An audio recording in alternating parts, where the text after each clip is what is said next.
And Buddy was talking about the what do you call that? Fractals. So the fractals and the Lichtenberg patterns and Oh all yeah. that. Okay. And I wanted to say something and I couldn't get it in. And I don't like to just interrupt and blow it out there. But this was a question that I had. Maybe you can help me with this one. Look at this. I was always wondering about how people that would have their leg cut off at the knee could feel pain in their toes. Their legs gone, but they could feel the pain in their feet. They could Yeah, feel phantom nerves pains. and everything, and they call that a ghost Yeah. limb, something like that. And I wondered if the that Lichtenberg pattern that causes all of the cells to know where to go. I think your body follows the same thing. It follows that pattern. And when you cut your leg off physically, that that energy pattern is still there. It is still there somehow because you can still feel the nerves in your toes. You can sense that, but the nerve is cut off. So how the hell do you do that? And I think that invisible pattern is still there, and trees sort of grow and they know where to go because of the pattern that's there already. For example, like rocks, the roots that go Pre-conscribed. like Yeah. you've got roots going through the ground. They don't hit a rock and then move around the rock. They bypass rocks, like they know they're there. And if we're digging into a cliff, we come to a rock as people. We don't know which way it goes. We have to dig through the rock where they go around it, but they never touch the rock like a vine and then go down or around to see. They bypass it like by a half an inch, quarter inch. They don't even touch it. So how do they know where to go to get around a rock that they don't have eyes to see and the grounds? So that has to be they're They're following the pattern of whatever that electrical flow of water would have been through there. And so I think they know where to go based on something besides it's a pattern they're following.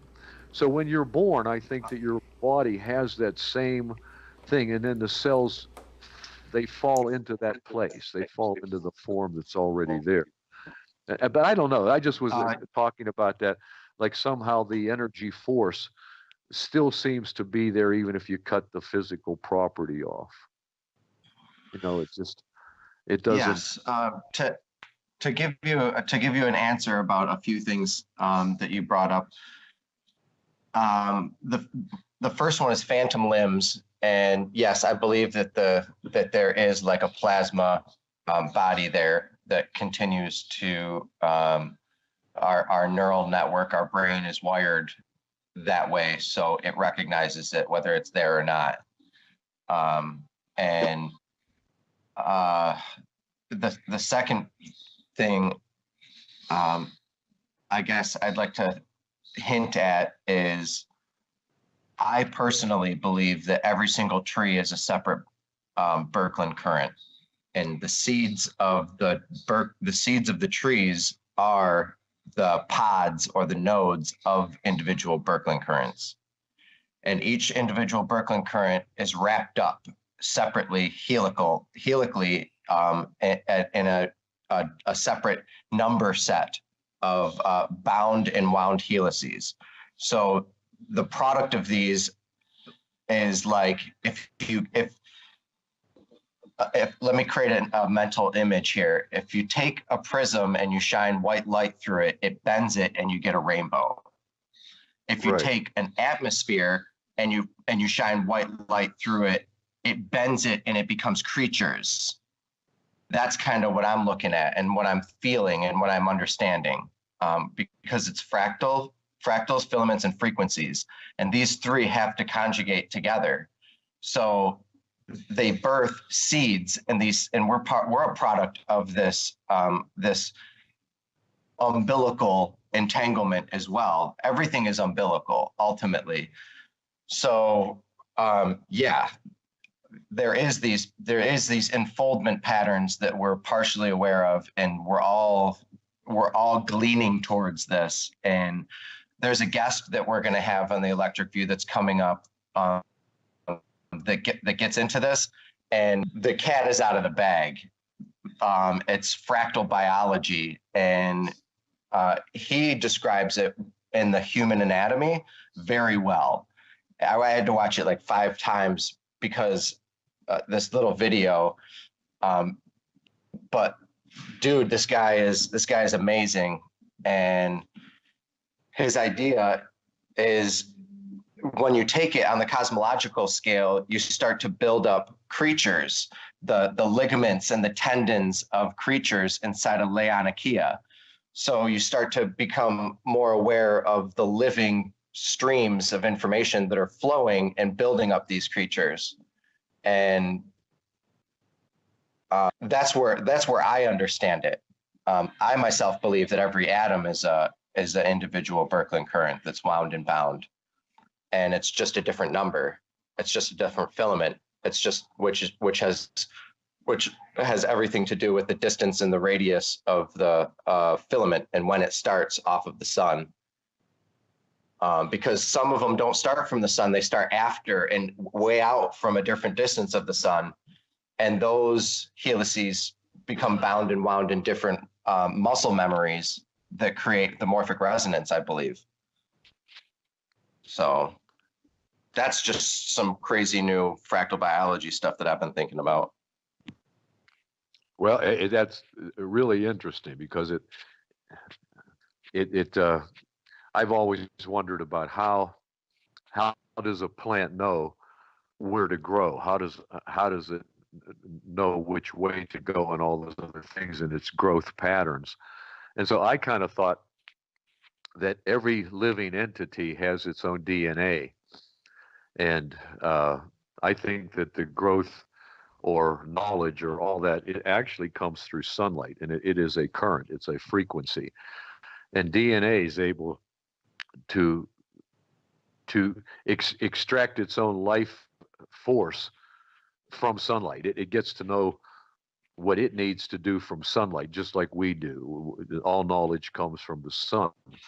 Yeah, it's like that's it's true. like It comes kind of what Dr. right. It comes out of the sun, and then there's a recombination that it rewinds. It's bound up and then it's unbound. It's wound up and then it's unwound. And that's the way I see it. Okay.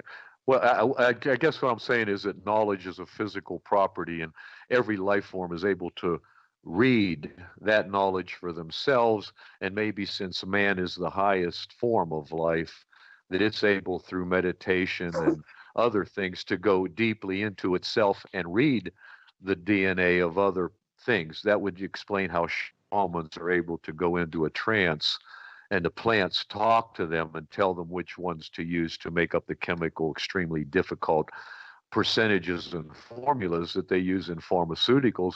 How do these shamans know exactly what percentages of plants to do to get the same results? And so they acquire that knowledge. And if you ask them how they do it, they say they go into a trance and the plant itself speaks to them. And then you find out in a book that's called The Cosmic Serpent, that was written by a guy that studied biology and genes and all that stuff. He studied the shamans to find out from them how it works. And he sort of is in agreement with that because he did the things. And he thinks that in a deep trance, you're able to hear the sound, and DNA does put out a frequency. So DNA does make a sound. It is a vibrational tone, a sound. So every DNA form has its own song. And what the shamans say is they hear a song when they go into this deep trance. And then when they hear that song, they chant it themselves. And that communicates the thought as to what plant they have to go and get. They just see it. They know what to do. That amazed the pharmaceutical people that went down to interview the shamans. When they asked them how they did it, they said, we do this Akachua and eat a whole bunch of tobacco, and we get high as hell. And then the plants talk to us. They all checked out of the hotel and went home. They said, okay, guys. And that was it. Well, this one guy stayed and he studied it, and he actually was able to put together in a book how it works. And the question he rose out of the book was, he has to find out, does DNA actually make a sound? And then about 2 weeks later, I'm reading an article, and it said that they just discovered DNA does produce its own sound, and sound is frequency, and frequency is electricity. And so it's it's all vibrational. And so if knowledge is a vibration, and plant life and animal life can read that knowledge for themselves and know how to exist on their own level, then man can attack that himself. That's why you can get to know all things, and it explains a whole Well, lot. It's how you can learn. so You what go you're ahead. talking about reminds me of phyllotaxis. Ultimately, the trees, they know, and the spirals, you can count them and you can see the number of them. So the geometry is apparent. It's in plain sight. So you can Yeah. count the geometry of the flowers. You can count the geometry of the bifurcations of the twigs, and you can count the angles, and you can see exactly which one is a byproduct of which one and how they nest inside of the Birkeland currents based off of the numbers. And this is a theory that I'm working on currently, along with the Doherty set and the Doherty network, because it maps it out perfect, and how they nest and what type of spiral forms are branched inside of it. And that's where this whole fractal frequency filament idea came from.